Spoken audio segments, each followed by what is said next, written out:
आपने हमेशा ऐसा सुना होगा या फिर बहुत लोगों को बात करते सुना होगा कि women only date rich man, या फिर मोस्टली विमेन के लिए पैसा बहुत इंपॉर्टेंट रखता है किसी भी डेटिंग में या फिर किसी भी पार्टनर के सिलेक्शन में। तो क्या ऐसा सच में ये ट्रुथ है कि विमेन के लिए मनी मैटर्स द मोस्ट, या फिर कुछ डीपर है, समथिंग डीपर इज देयर, कुछ ऐसा जो कि हमारी बायोलॉजी में छुपा हुआ है, कुछ ऐसा जो कि एंसेस्ट्रल समय से चलता आ रहा है। आज मैं आपको सीधा जंगल से लेके मॉडर्न रिलेशनशिप पे खत्म होने वाली जर्नी पे लेके चलूंगा, जहाँ पे मैं ये बताऊंगा कि क्यों एक विमेन रिच या पावरफुल मैन ज़्यादा प्रेफर करती है डेट करने के लिए या अपना पार्टनर बनाने के लिए, रादर देन वीक मैन, या फिर मैं कहूँ नॉट सो सिक्योर और फाइनेंशियली स्टेबल मैन। और आप रीज़न जान के हैरान हो जाओगे कि it is not just about money, it is not just about just random thing. It's very very very evolutionary thing, and the reason might surprise you and shock you. तो इस वीडियो को पूरा देखो ताकि you can uncover the real truth.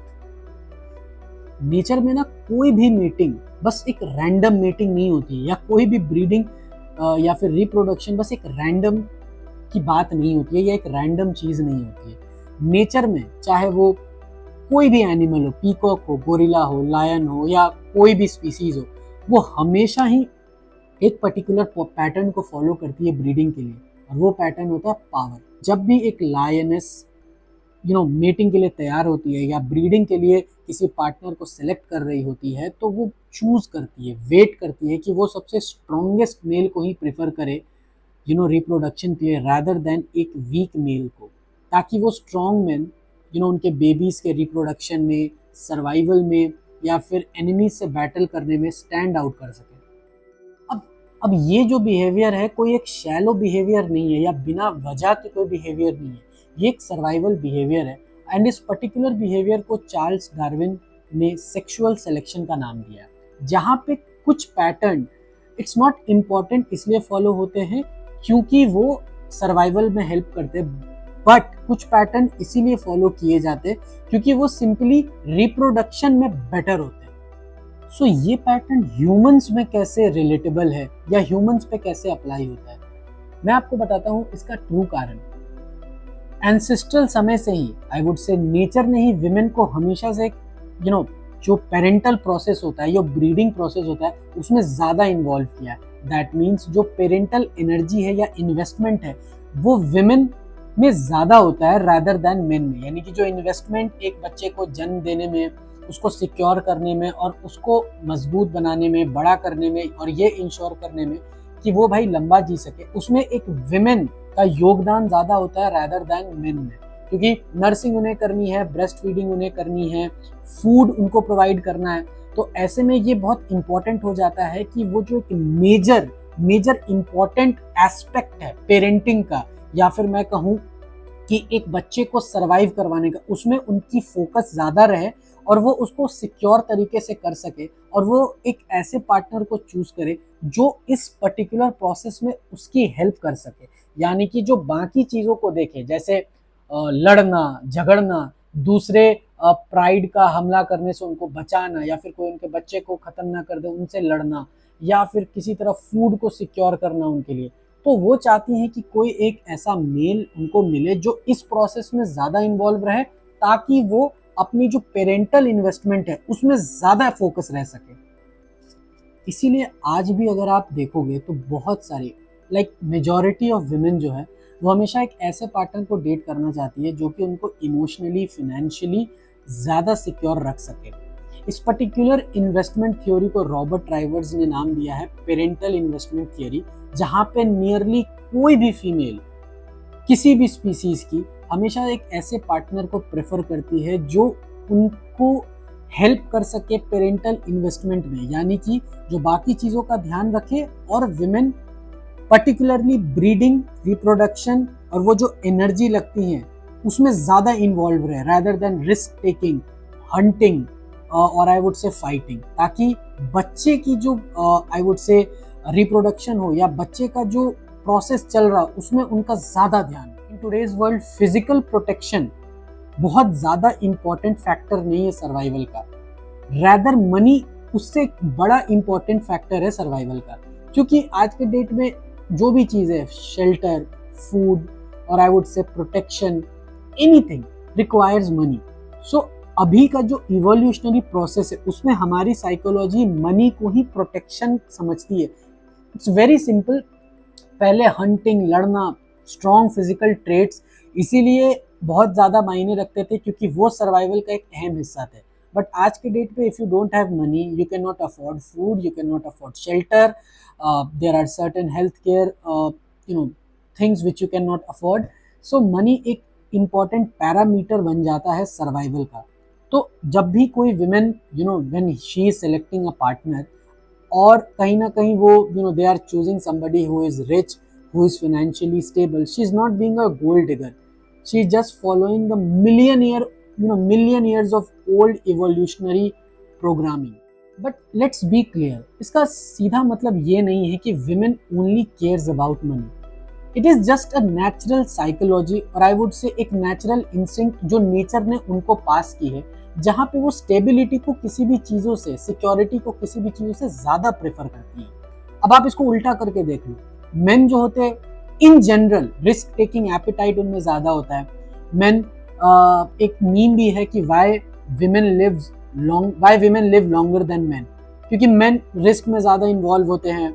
उनके लिए survival, लड़ना झगड़ना, threat से जूझना वो उनका डेली का काम होता है। इसलिए नेचर ने मेल को कुछ इस तरह डिज़ाइन ही किया है कि मेल जो है बहुत ज़्यादा नहीं सोचते स्टेबिलिटी सिक्योरिटी, उनको बस अनसर्टेनिटी में लड़ने का ख्याल आता है, क्योंकि आपको नहीं पता कौन सा ट्रेटर आ जाएगा, कौन सा इंसान आप पे आके लड़ जाएगा। तो आपके दिमाग में ना आप अनसर्टेनिटी को बेटर टैकल कर पाते हो विमेन से ज़्यादा।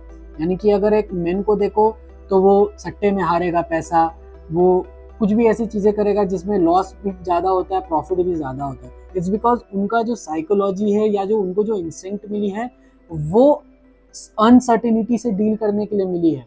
वो रिस्क टेकिंग की जो पर्टिकुलर साइकोलॉजी है उनमें ज़्यादा डेवलप्ड है, क्योंकि नेचर ने ही उनको ये चीज़ दी है ताकि वो ये सारी चीज़ें परफॉर्म कर सके।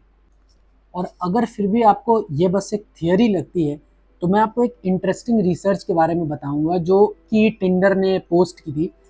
एक प्रयोगशाला है, मॉन्क प्रयोगशाला, जो बेसिकली ह्यूमन बिहेवियर्स या फिर टिंडर पे लोग कैसे स्वाइप कर रहे हैं राइट, उनको स्टडी कर रही थी।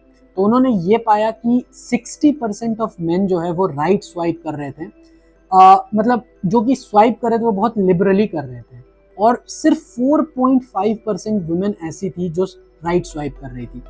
अब आप इससे देख सकते हो, अगर आप इससे एक साइकोलॉजी और एक पैटर्न निकालो तो देखोगे कि जो पुरानी साइकोलॉजी है वो आज भी कहीं ना कहीं इनडायरेक्टली डायरेक्टली वे में चल ही रही है, क्योंकि मेन का जो काम है वो अपॉर्चुनिटी को मैक्सिमाइज करने पे ज़्यादा ध्यान देते हैं। यानी कि उनको एक बड़ा जाल बिछाना है जिनमें कि वो बहुत सारी वुमेन के साथ मीटिंग कर सके और ऑफस्प्रिंग को बढ़ा सके। पर उधरी वुमेन जो होती है काफ़ी सेलेक्टिव होती है, क्योंकि उनको ध्यान रखना है कि वो किस मर्द के साथ मीटिंग करे और कहाँ पे उसको स्टेबिलिटी ज़्यादा मिले।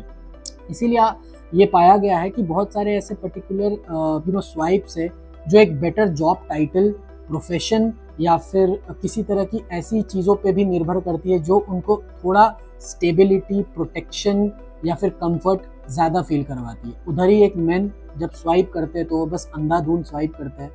ये जो आइडिया है कि विमेन ओनली चेज मनी, वो एक मिसकंसेप्शन भी है। देखो कभी कभार क्या होता है कि हम हमारी नेचुरल इंस्टिंक्ट से हार जाते हैं।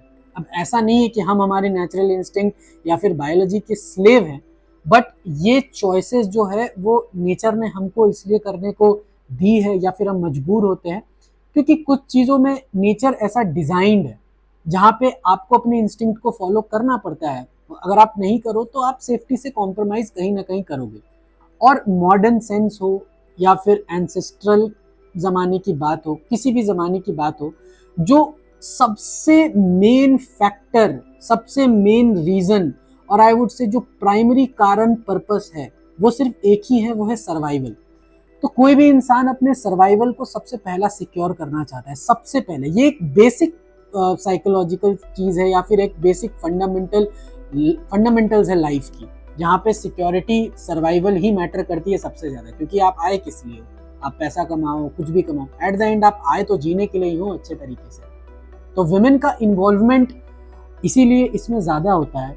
सिंपल सी बात है, हम मर्द रिस्क इसलिए ले पाते हैं क्योंकि हमें बच्चों को जन्म नहीं देना है, हम ज़्यादा बच्चों के पेरेंटिंग में भी इन्वॉल्व नहीं होते, and that's a very true fact. आप इससे कितना भी अपने आप को मोड़ लो या आप इस पर अग्री मत करो, बट जितना एक विमेन को एनर्जी लगती है इन सब चीज़ों में, चाहे वो ब्रेस्ट फीडिंग में हो, चाहे वो 9 महीने बच्चे को कैरी करने में हो, या फिर चीज़ों को 5 चीज़ों को मैनेज करने में हो, अपने भी खाना, बच्चों के न्यूट्रिशन का भी ख्याल रखना, वो काफ़ी उसमें काफ़ी एनर्जी लगती है, और वो उस प्रोसेस में आपको पूरी तरह ढलना होता है ताकि आप ये इंश्योर कर सको कि जो भी आपकी स्पीसीज़ है, आपके बच्चे हैं, वो हेल्दी हो, वो आगे सर्वाइव कर सके। हर स्पीसीज़ की एक ही मोटिव होती है कि वो अपने जनरेशन या अपने स्पीसीज़ को एक्सपैंड करे, कोई भी स्पीसीज़ हो, मेटिंग का कारण ही ये होता है। तो उसमें अगर एक हेल्दी बच्चा ना हो तो क्या पता वो आपके जनरेशन को कैरी ना कर सके। सो दैट मीन्स जो थ्योरी ऑफ इवोल्यूशन है या थ्योरी ऑफ रिप्रोडक्शन है, जो रिप्रोडक्शन का मेन कारण है, वही खत्म हो जाएगा।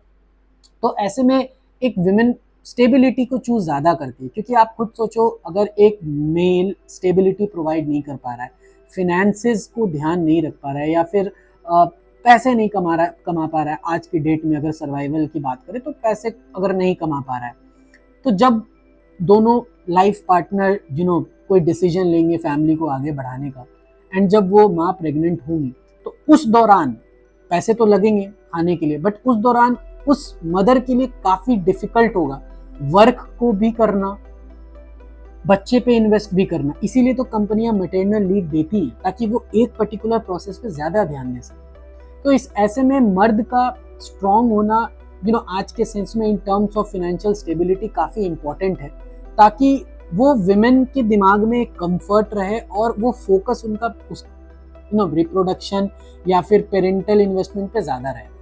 तो दैट्स वाई ये जो मिलियन ईयर्स ऑफ ये जो एक इवोल्यूशनरी प्रोसेस है, वो उनके डीएनए में, जीन्स में चलती आ रही है। सो ये कहीं ना कहीं एक बड़ा कारण बनता है जहाँ विमेन थोड़ा ज़्यादा इन सब चीज़ों पे ध्यान देती है कंपेयर टू मैन। आप थोड़ा नोटिस करोगे तो आप ये पाओगे कि एक मेल लायन या फिर कोई भी जानवर जो मेल है, वो ज़रूरी नहीं है कि एक पर्टिकुलर फीमेल के साथ ही मीटिंग करता है, वो 2, 3, 4 फीमेल्स के साथ मीटिंग करता है, रिश्ते बनाता है, एंड एक मेल के कई फीमेल्स से बच्चे होते हैं। तो उसके पीछे का रीज़न यही होता है क्योंकि नेचर ने उनको ऐसे डिज़ाइन किया है कि वो अपॉर्चुनिटी को मैक्सिमाइज़ कर सके, यानी कि वो जितना ज़्यादा मीटिंग कर सके और अपनी स्पीशीज़ को जितना ज़्यादा फैला सके, वो उनका प्राइमरी आई वुड से प्राइमरी पर्पस होता है। सो दैट्स वाई बहुत सारे मेन जो है, they don't look for a rich women or something like that. They just look for women who can help them in reproduction, mating. So that's why men थोड़े casual होते हैं in terms of thinking more about stability, security. That's the reason primarily. So modern relationship is not about financial dominance or money and everything. किसी को blame करना इस particular process में बिल्कुल सही नहीं है. So I think कि ठीक है, मॉडर्न रिलेशनशिप्स बहुत तरीके से इवॉल्व हो रही हैं आज के डेट में, अंडरस्टैंडिंग बेटर है। आज के डेट में बहुत सारी ऐसी चीज़ें हैं जहाँ पे वुमेन भी पार्टिसिपेट इक्वली ही कर रही है, बट कभी कभार कुछ चीज़ें जो है ना एंसेस्ट्रल से ही आती हैं। तो रैदर देन ब्लेमिंग एनीबडी और just throwing any comments, I think हमें उस एंसेस्ट्रल बायोलॉजी को या फिर एंसेस्ट्रल इंस्टिंक्ट्स को समझना पड़ेगा ताकि हम कॉम्प्लेक्सिटीज़ को समझ सके, एंड एक अंडरस्टैंडिंग, एक म्यूचुअल अंडरस्टैंडिंग बेटर हो दो लोगों में। तो it's all about choosing understanding rather than partners to, देखिए कौन कितने लेवल पे अंडरस्टैंड करता है।